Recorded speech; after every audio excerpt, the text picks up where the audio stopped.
gracias por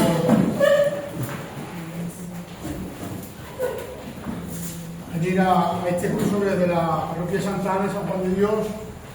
Que hemos querido ofrecer a nuestra iglesia, a todas las personas que se quieran acercar para ser curso. Sé que es una fecha difícil, la calor, pero yo creo que merece muchísimo la pena y os felicito a los que estáis aquí por hacer este esfuerzo, porque yo creo que es un bien para nosotros a nivel personal, y creo que poner de relieve la doctrina oficial de la Iglesia es hacer un bien a la Iglesia y hacer un bien a nuestra sociedad en el ámbito que verdaderamente se desarrolla y se desarrolla en estos parámetros lo que es la doctrina social de la Iglesia, ¿no? Pues lo mismo, esto es un tema que está en la Iglesia muy olvidado, se confunde con otras materias, pero es un tema que hoy más que nunca hay que tenerlo en cuenta. Fijaros que os hemos dado dos documentos, dos folios, uno un poco en la síntesis de lo que es esta primera charla, porque el curso serán de cuatro secciones. Esta es la segunda, que lo dará José Manuel, el párroco de Los Descalzos, doctor en Teología Moral, profesor en Sevilla, una de las cabezas más importantes que tenemos en nuestra diócesis a nivel intelectual y teológico. Y después el otro va Francisco Valera, que ya nos meteremos en lo que es la propia de la encíclica, junto a psicólogo, como sabéis muchos de vosotros, y que da una visión antropológica interesante. Y después el dominico, Juan Carlos, es un hombre que desde su experiencia dominicana y tomista creo que es muy interesante la aportación de las categorías verdad, persona, como la empieza mucho más. Yo voy a hacer una introducción a este cuerpo dogmático, teológico, para que nos ayude y así provoque en nosotros la necesidad de no darlo por hecho y que nosotros como cristianos comprometidos seamos capaces de tener juicios sobre la realidad que tenemos, ¿no? Por eso la doctrina social de la Iglesia, que viene a raíz de la encíclica del Papa, Magnificat Humanitas, pero también algo muy importante que es lo que ha pasado en estos días, estas semanas anteriores, con la visita del Papa León XIV, que también analizaremos un poco algunos elementos.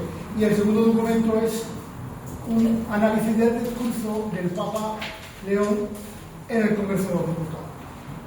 Muchos han quedado con los aplausos, pero nosotros como cristianos, nosotros ya sabemos que aplaudimos al Papa en la intimidad y públicamente, pero sobre todo nosotros nos vamos a quedar con lo que dice él y qué es lo que nos está proponiendo, porque cuando el Papa habló en el Parlamento no simplemente estaba hablando a los diputados, también estaba hablando a los ciudadanos, a los que hacen y votan a esas opciones políticas que hacen que sea ahí.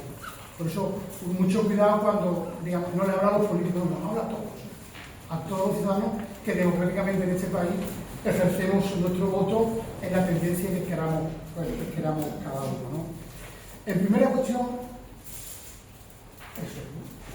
¿Qué podemos nosotros decir sobre lo que es la doctrina social de la Iglesia, ¿no? En primer lugar, la palabra doctrina social de la Iglesia. Está la palabra social.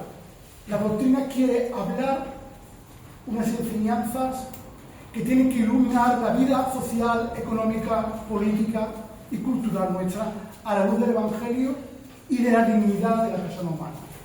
Esto tenemos que tener una visión clara que hace diferencia muy clara de lo que es la moral personal. Aquí no entramos en los actos personales, sino en los actos como sociedad, como grupo, como conjunto, como los elementos que nos tenemos que poner de acuerdo para respetar la dignidad de las personas. Por eso estaremos hablando que la doctrina social de la Iglesia sería como una moral social, más que una moral personal. Si uno quiere tomar decisión, la toma particularmente. Pero lo que influye a todos, las leyes, la sociedad, en la forma en que nos damos la vida y establecemos otras normas, la moral social de la Iglesia tiene algo que decir, como dos puntos esenciales que ponemos, ¿vale?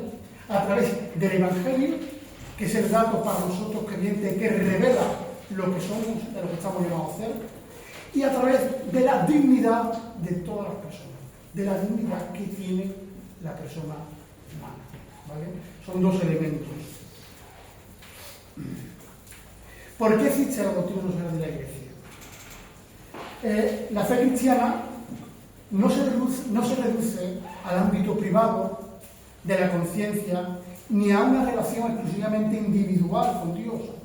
El encuentro con Jesucristo posee una intrínseca dimensión personal y social, pues el misterio de la encarnación y de la redención abraza la totalidad de la existencia humana, ¿vale? ¿Por qué existe esta doctrina?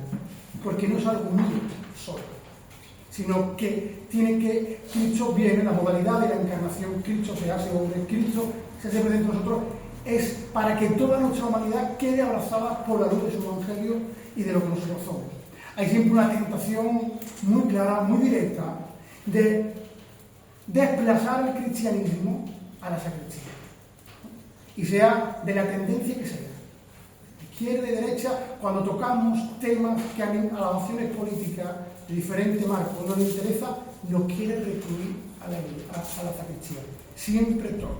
Mientras que el marco teológico, el marco que nosotros definimos como nuestra fe, son elementos que no es simplemente personal para que yo sea una buena persona, sino para que la Iglesia como comunidad contribuya a construir un mundo mejor, una sociedad mejor, basado en una visión cristiana de la sociedad y del mundo, ¿no? Como nos enseñó el Concilio Vaticano II, los goces, la esperanza, la tristeza y la angustia de los hombres de nuestro tiempo, sobre todo de los pobres y de cuantos sufren, son también los gozos, esperanzas, tristezas y angustia de los discípulos de Cristo.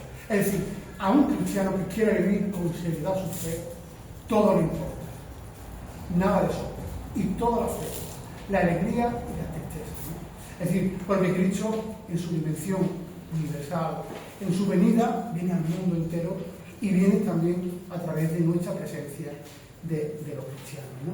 Por eso le hagamos ver esa encíclica documento del concilio habla de lo que la Iglesia es para el mundo, y es muy interesante esta aportación, ¿no?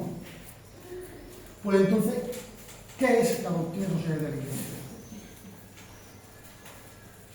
Porque existe una segunda cuestión que quisiera poner. Al contemplar las situaciones concretas que afectan a la dignidad humana, al trabajo, a la familia, a la pobreza, a las migraciones, a la economía, a la política, a la construcción de la paz o al cuidado de la casa común, la Iglesia ofrece una reflexión fundada en la relación y en la recta razón. Por eso mismo existe, porque todo esto a nosotros nos interesa. A Cristo esto le interesa. A la Iglesia le interesa todo lo que afecta a las personas en toda su dimensión. Y esa es la propuesta de la doctrina social de la Iglesia. Es decir, tenemos opinión para todo y en todo queremos opinar. Y queremos hablar a nuestros feligreses, a las personas que son cristianas, a las personas que van a nuestra parroquia. Tenemos la obligación de anunciar el Evangelio de una forma concreta que tenga un resultado último en nuestra existencia y en nuestros problemas.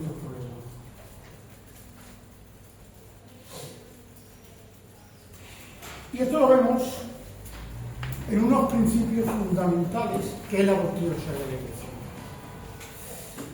La doctrina de la Iglesia tiene elementos que, como yo lo pongo también, los principios fundamentales a lo que se dedica es a buscar siempre que la Iglesia esté pendiente siempre en todos nuestros actos y lo que se haga en la sociedad respetando la dignidad de la persona humana. Cada ser humano ha sido creado a imagen y semejanza de Dios. Por eso mismo, la persona es el centro y el fin de la vida social.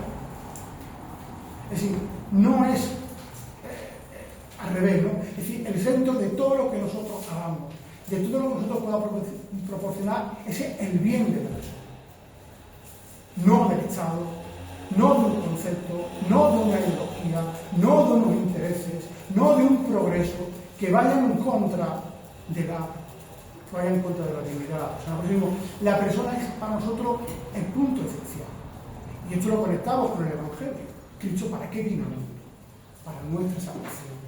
¿Cuál tiene que ser el papel de la Iglesia en cualquier propuesta que nosotros como cristianos tengamos que defender? La dignidad de la persona humana.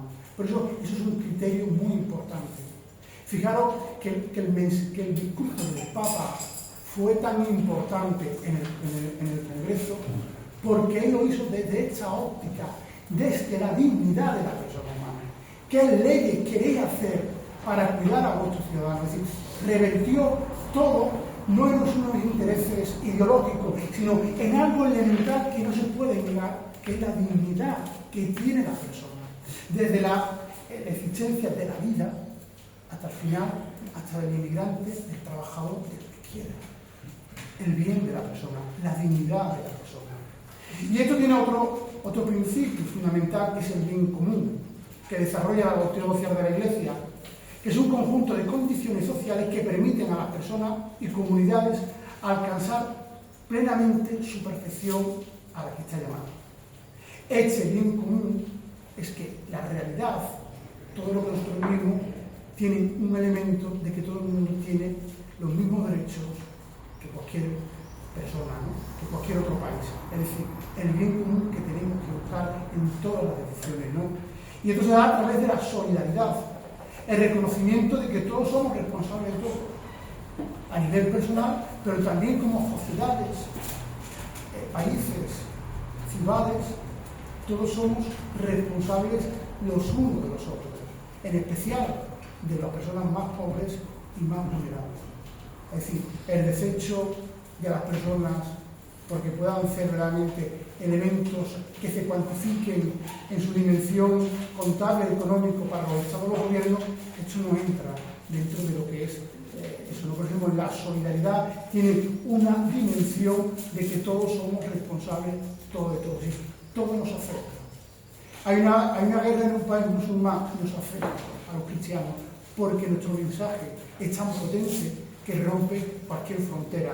Porque aquí, en esta solidaridad, es importante que tengamos en cuenta de que el elemento que está es el trinitario, en nuestra fe trinitaria, donde ya no hay un yo y un tú en esta realidad, sino es un nosotros, ¿no? Ese nosotros es muy importante que lo tengamos presente. Para el cristiano, nadie es un tú indiferente, sino es la búsqueda de un nosotros que en Cristo, y como ejemplo de la comunión, del amor de Dios, nosotros podemos vivir. Y esto hace, sobre todo en las personas que más lo necesitan, ¿no? En los pobres, en las personas vulnerables, ¿no? Principios como la subsidiariedad, la participación, son el destino universal de los bienes, son elementos que hacen que nosotros queramos participar en la construcción de la sociedad, ¿vale? Queremos participar en la vida que nos configura.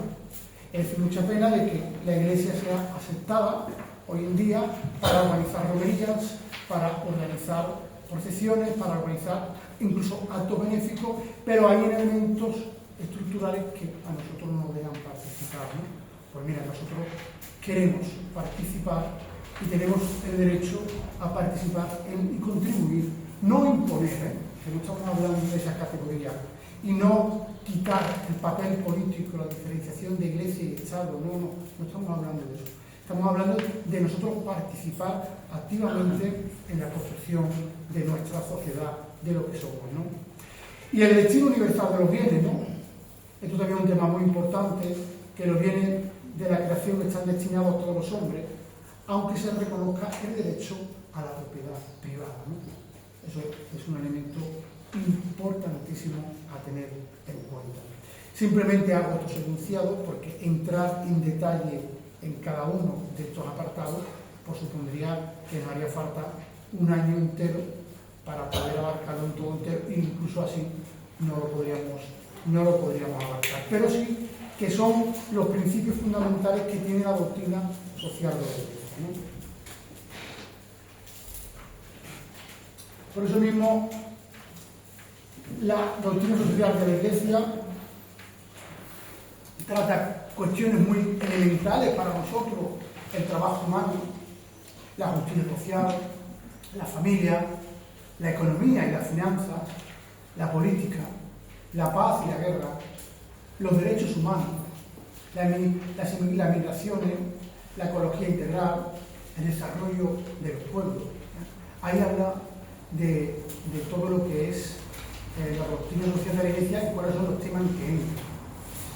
Fijaros aquí una cosa, aquí hay temas de mucho calado político e incluso de muchos elementos entre los cristianos de mucha diferenciación.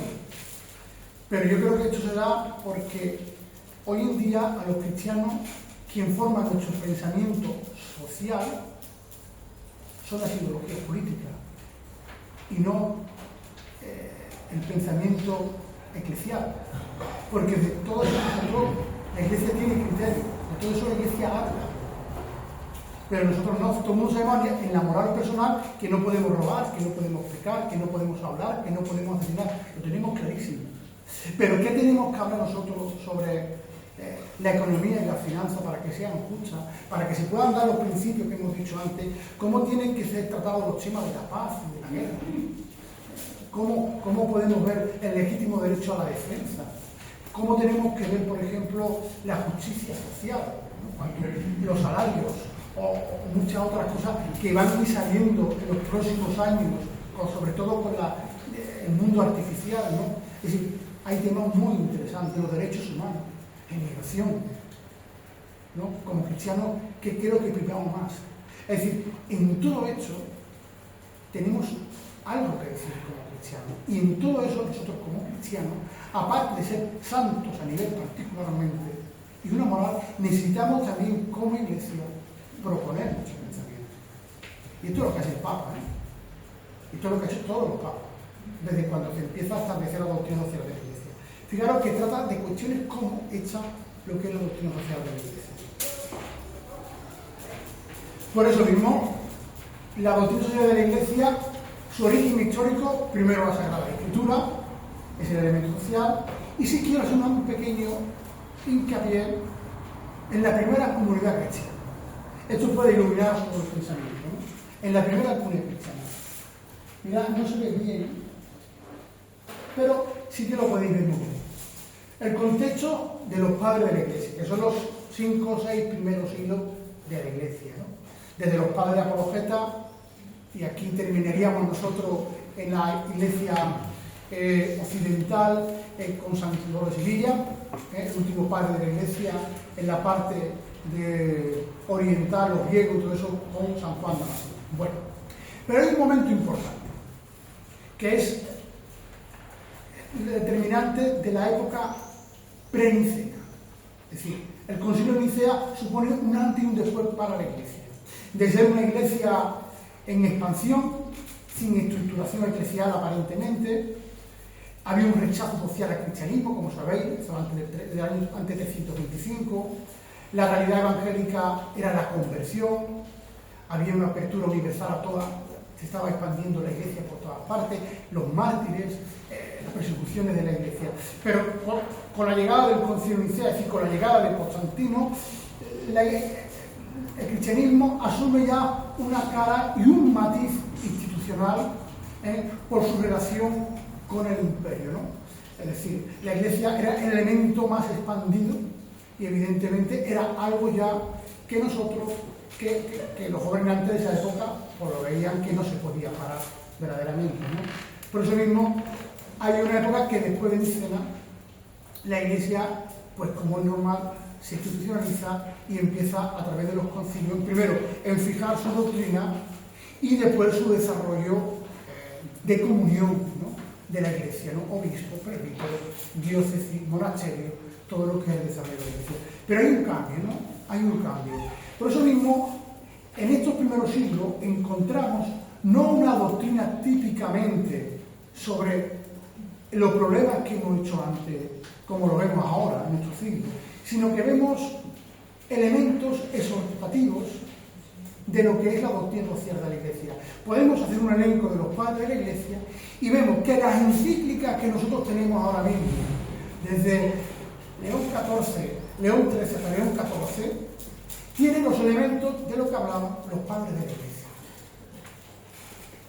Por eso aquí pongo, desde la carta primera de Clemente hasta Gregorio Magno con su regla pastoral, que ya es un poco más retrasada, pasando por Agustín de Cuna, Juan Crisóstomo, Ambrosio de Milán, Gregorio de Nisa, Gregorio de Naciano, uno cuando lee sus textos vemos que ya hay una doctrina social de la Iglesia y los principios que esta doctrina hoy en día se desarrolla, se exhorta, se explica, ya están. Primero, en una plena correspondencia con los evangelios y uno segundo, con la patrística de la Iglesia. Es decir, el corpus teológico que da a nuestro pensamiento se da en la patrística y eso en cualquier desarrollo de toda la teología, desde la dogmática trinitaria, cristológica, eclesiológica, hasta la sacramental. Y ahí vemos todo el desarrollo de que todo viene evangelio y la patrística. Después, el desarrollo posterior de la teología será una adaptación a la época y una forma de llevarlo a un compendio que sería la escolástica, con Santo Tomás de Aquino, toda la escuela escolástica, un desarrollo teológico, en un desarrollo filosófico más contundente y más propio, ¿no? Pero vemos que no estamos hablando de una cosa que se han inventado, que de hecho viene aquí. Y hecho en diálogo y en confrontación con la filosofía de su tiempo, con los pensamientos de su tiempo. La Iglesia siempre tiene un contraste de pensar y de comparar, ¿no?, con el pensamiento de su época. Por eso, evidentemente, la magnífica Humanitas, si lo leyera Agustín de Hipona, pues no la entendería en los elementos conceptuales que describe la época, pero sí en el sentido de la dignidad del hombre, que eso la Iglesia pues no ha cambiado, ni aquí, ni en Madrid, ni en Roma, ni en cualquier pueblo de África, América Latina, ni en el pensamiento cristiano de la Iglesia, sea más liberal, más progresista, más conservador, lo que tú quieras, son elementos estructurales. Pero hay un desarrollo ahí importante en la característica de la Iglesia. Y aquí empezamos. Empezamos de una forma viendo la primera encíclica, que ya el mundo se globaliza de una forma potente, que ya se habla de la doctrina social de la Iglesia como encíclicas sociales, porque habla a la sociedad, no simplemente a los cristianos, sino habla en la forma en que los cristianos tenemos que entrar, aunque estaba presente el Papa. Os acordaréis, yo he saltado esa época porque no nos podemos parar, pero el Papa cuando llegó al Congreso dice: acordaros de lo que vosotros aportasteis. La escuela de Salamanca, con los jesuitas y los dominicos, lo habéis olvidado, españoles. Vosotros, que ya la Iglesia estaba poniendo por escrito los estudiosos diciendo: oye, que no, que los indígenas tienen los mismos derechos que nosotros, que hay un elemento jurídico que los protege, que esto no puede ser así. Y es verdad que ni la Iglesia institucional, ni el Estado, ni la monarquía de esa época estaban preparados para asumir ese pensamiento tan claro como tenía la teología de Salamanca. Estaban ellos por delante, pero ya estaba ahí. Es decir, el Papa dice: oye, recobrar eso, ¿no? Recobrar esa tradición jurídica y teológica que los españoles tenéis, porque os fuisteis los primeros que os fuisteis como cristianos en un mundo nuevo que era América Latina, y había que crear unas normas para poder convivir en esa nueva realidad social que estaban haciendo, con todos los fallos y todos los errores que nadie lo negaba. Pero que ya había en la Iglesia un germen, un elemento, que lo podemos ver en Bartolomé de las Casas perfectamente, en muchas otras cosas, que lo podemos ver cómo ahí está ese desarrollo. Pero dando un paso, quizás siempre lo hemos visto en los santos, en los mártires, en las órdenes religiosas, en su preocupación, nada más que ver a leer a Santa Catarina de Siena y ver realmente su preocupación por el papado, por las cuestiones políticas, por los reyes, por los emperadores. Es decir, que siempre ha habido eso, ¿no? Que la Iglesia siempre ha participado. Pero hoy participamos, el Papa participa con esta separación de Estado e Iglesia, ¿no? Pues la primera encíclica, y la de que el Papa León, como él mismo ha dicho, él coge el pontificado, es la Rerum Novarum. Es una encíclica del Papa León XIII, publicada el 15 de mayo de 1981, que aborda la situación de los obreros en plena revolución industrial. ¿vale? Este texto marcó el inicio de la doctrina social de la Iglesia, ofreciendo una respuesta católica a los desafíos del capitalismo y el socialismo emergente. Fijaros que ahí el Papa León dijo: oye, aquí hay un problema de los trabajadores, hay dos posturas, una del capitalismo y otra del socialismo. La Iglesia va a buscar y propone eso. Ya estaba preocupada la Iglesia por esa cuestión. Ahí estamos en plena revolución industrial, estamos en momentos muy difíciles, incluso en momentos de mucha pobreza y mucha agresión a los trabajadores, los movimientos migratorios que estaba viendo también de Europa, América, Inglaterra, esa época un poco oscura. El Papa puso eso para advertir los errores que se pueden llevar a los extremos. Esta es la primera encíclica. Una segunda encíclica la vemos el 40º año de Pío XI. Y fijaros que esta encíclica social promulgada por Pío XI en el año 1931 con motivo de los 40 años del Reino de León XIII. El documento analiza el orden social y económico de su tiempo y propone su reconstrucción conforme a los principios cristianos de la solidaridad y la sociedad. Es decir, ten por cuenta de que Pío XI ya estaba dando cuenta de que Europa estaba en los elementos totalitarios, tanto comunista como nazi, ya estaban emergiendo pensamientos donde el Estado lo abarcaba todo. Es decir, y estaba viendo cómo los nacionalismos estaban ahí emergiendo, ¿no? Y ya la Iglesia estaba dando una voz diciendo: no, por este camino no lo estamos viendo. Él lo viviría en primera persona con una forma muy directa en Italia, con Mussolini. Bueno, pues lo vemos que los totalitarismos estaban llegando de un lado y de otro, y este documento propone un orden social y económico conforme a los principios cristianos. Esto es muy interesante, esta línea que va en línea con la encíclica del Papa León. Juan XXIII, Mater y Magistra, Madre y Maestra, es una encíclica publicada el 15 de mayo del 61. Este documento desarrolla la doctrina social de la Iglesia Católica en el contexto de los cambios económicos y sociales del siglo XX, reafirmando su preocupación por la justicia, la equidad y la dignidad humana. Es considerada una de las encíclicas sociales más influyentes del siglo pasado. Sabéis que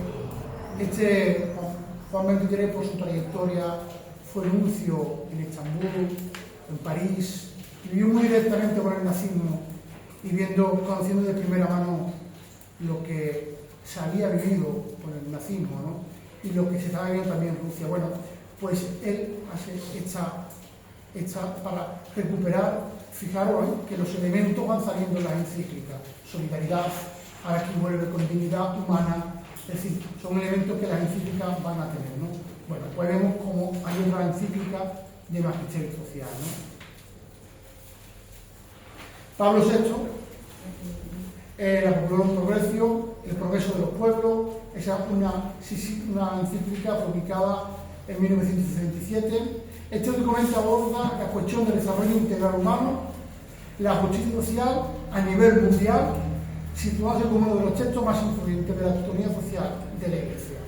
Imaginaros esa época, podemos analizar todo lo que estamos viendo, la revolución del 79, en Europa, nuevas mentalidades, América Latina se iban convirtiendo en hervidero también, la Guerra Fría, eran muchas cuestiones, y ahí el Papa propone una política, propone una visión del mundo de una forma verdaderamente a tener en cuenta, con una claridad que es la propuesta del Evangelio y de la Iglesia, ¿no?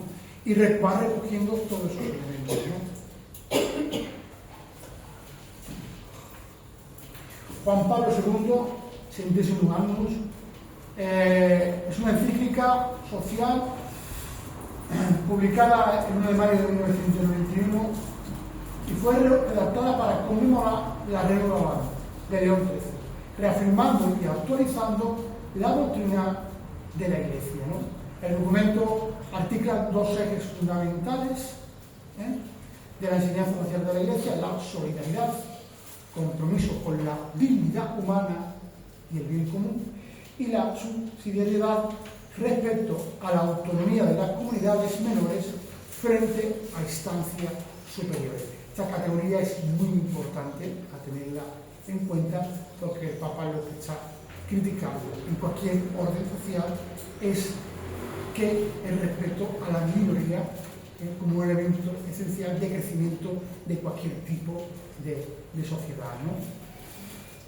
También defiende los derechos a la propiedad privada, al salario justo y a la libertad religiosa, subrayando que el reino de Dios no se confunde con ningún sistema político y económico, ¿vale?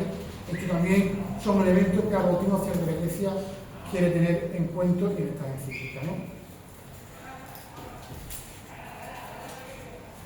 Otra encíclica importante, la Caritas in Veritate de Benedicto XVI, publicada en víspera de la cumbre, fijaos, el Papa también tiene eso, y Benedicto también era un hombre con valentía, en víspera de la cumbre del G8, ¿vale? La encíclica responde a los desafíos de la globalización, de la crisis económica y de la desigualdad. Benedicto XVI retoma la herencia de la Populorum Progressio de Pablo VI para situar el amor, caritas, unido inseparablemente a la verdad, veritas, como principio moral de progreso auténtico de los pueblos. Claro, un elemento importante, veritas y caritas, ¿no?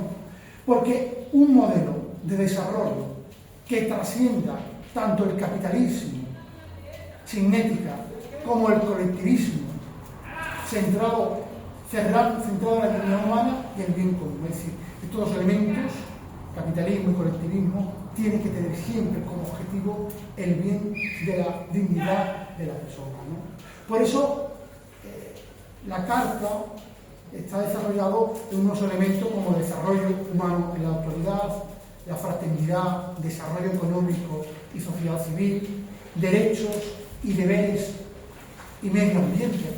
Benedicto también hablaba del medio ambiente, cooperación de la familia humana, el desarrollo de los pueblos, y habla de la tecnología también aquí, Benedicto XVI, ¿no?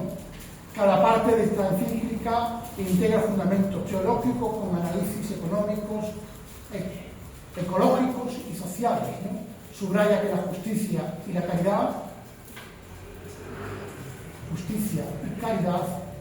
deben guiar toda la política.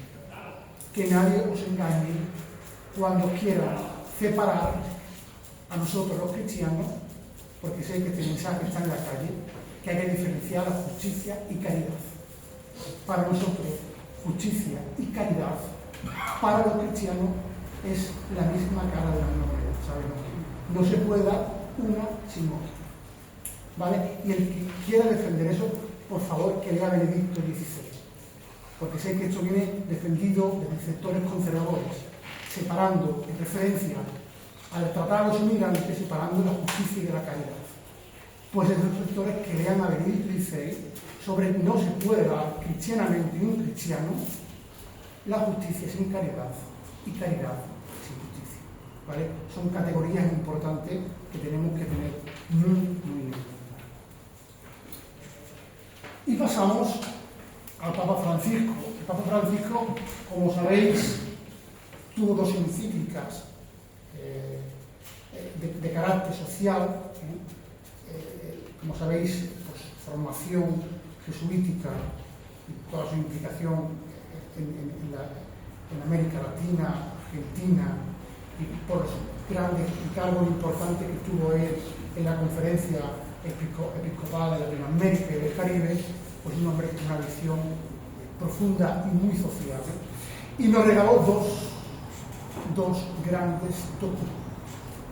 Si el Papa Benedicto nos regaló Caritas in Veritate, esto hay que complementarlo y hay que unirla, esas tres encíclicas de estos dos pontífices que muchos quieren separar, pero que nosotros tenemos que ver como unidad. Ya Laudato Si. Laudato Si es una encíclica del Papa Francisco, publicada el 24 de mayo de 2015.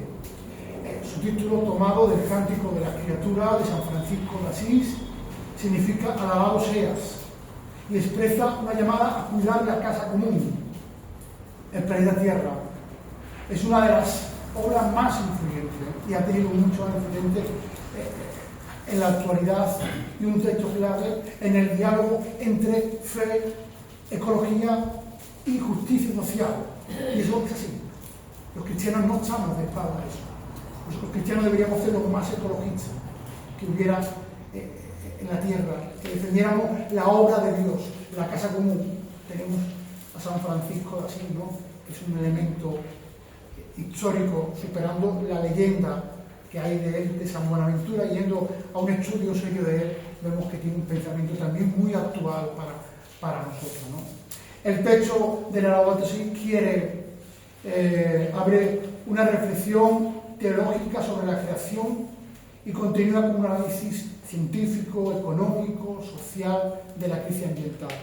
Propone una conversión ecológica basada en la sobriedad, el respeto al ecosistema y a la justicia intergeneracional. Es decir, lo que yo haga hoy, tengo que pensar qué mundo voy a dejar para mañana. Esto es un elemento muy importante. Es decir, la cosa no es de hoy para mañana el presente, sino qué justicia. Todos los que sois padres de familia, tenéis familia, os gusta tomar decisiones para vuestros hijos, no esto para mis hijos. Bueno, pues aunque somos buenos para nuestros seres queridos, pues el Papa dice, oye, para el mundo entero, ¿no?, para los pueblos, para los que van a venir, para dentro de 10 años, 100 años. Pues, por eso mismo la justicia intergeneracional es muy importante, ¿no? Apela por la educación ambiental y cada capítulo combina razón y fe, haciendo un llamado a los gobiernos, a las empresas y a los ciudadanos, ¿no? La Fratelli Tutti es otra encíclica del Papa, que fue publicada en el 2020. Este documento pontificio aborda la fraternidad y la amistad social como pilares de la reconstrucción moral y política y económica del mundo contemporáneo tras la crisis. El Papa Francisco firmó la Fratelli Tutti sobre la tumba de San Francisco de Asís. Es una cosa potente, ¿no? La tumba, subrayando su inspiración en la espiritualidad franciscana. La encíclica responde al individualismo y a la fragmentación social, proponiendo una cultura del encuentro, del diálogo, de cooperación entre pueblos y religiones. Se escribe dentro de las enseñanzas sociales de la Iglesia.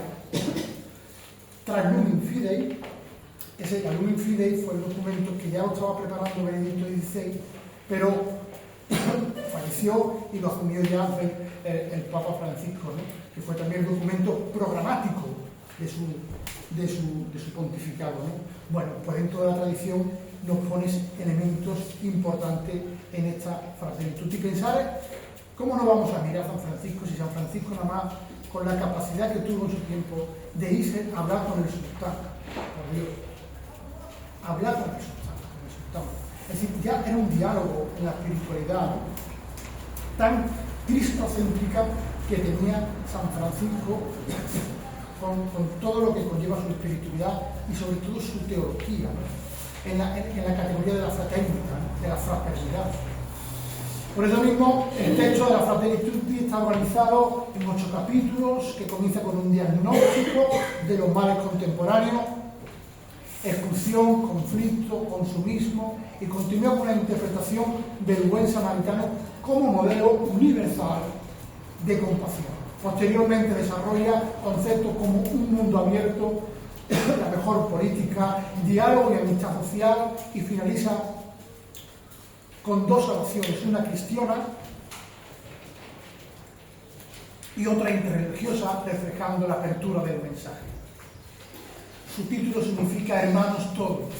Procede, como hemos dicho, de la expresión de San Francisco de Asís. Y llegamos a la actualidad, al Papa León XIV. Magnífica Humanista. Magnífica Humanista, como sabéis, fue publicada el mes pasado, el 15 de mayo del 2015, en el 135 aniversario de la Renus Global.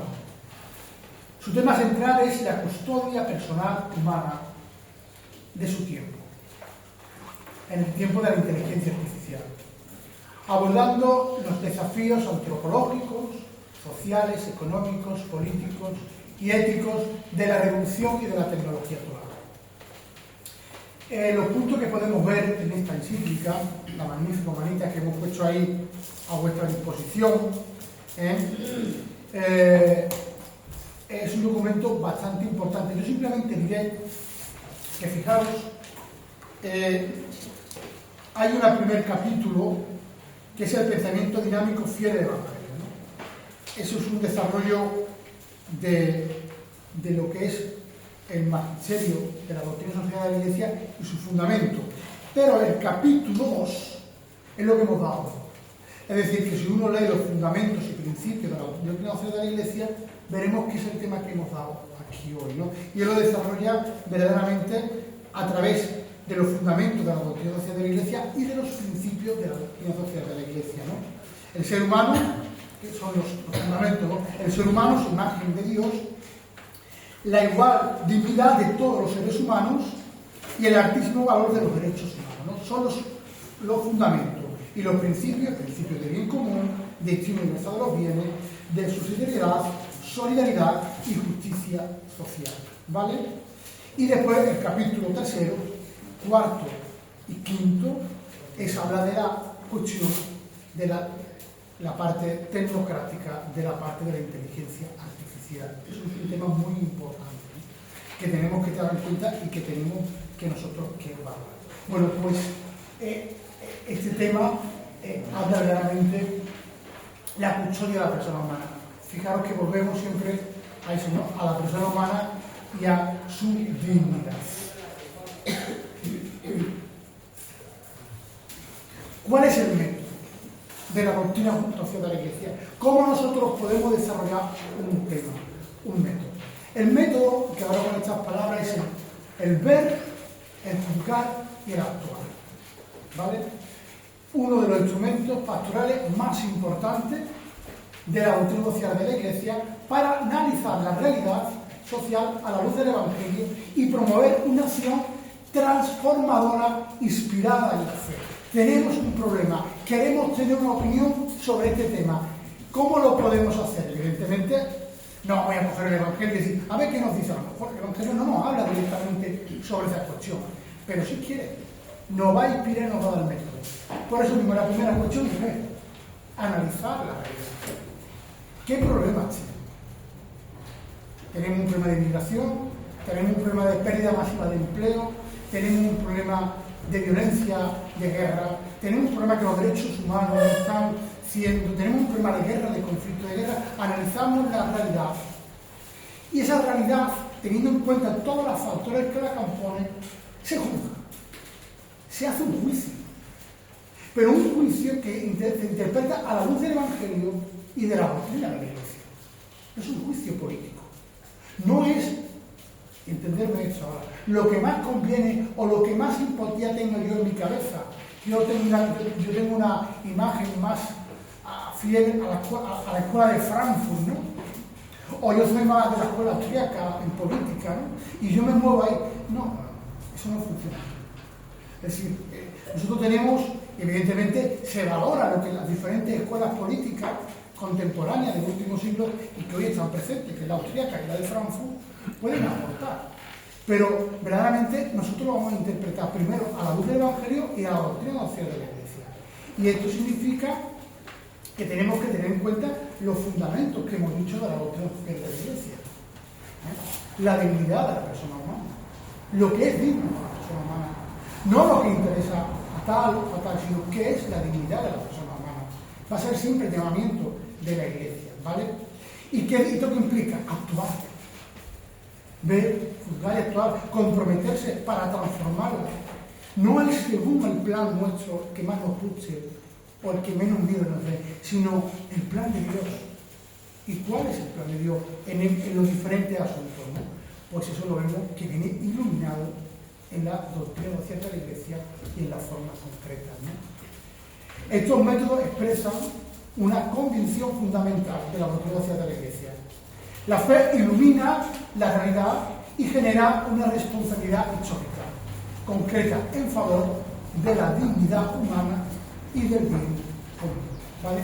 Pues entonces el método que se hace es el ver, juzgar y actuar.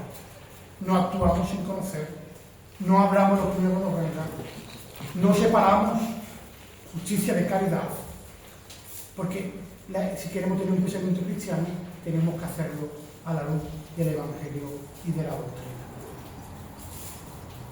Y yo sí quiero dar, ¿no?, como 4 momentos que iluminan al Papa León y que nos ponen a nosotros en alerta, y ha sido todo muy, muy edificador.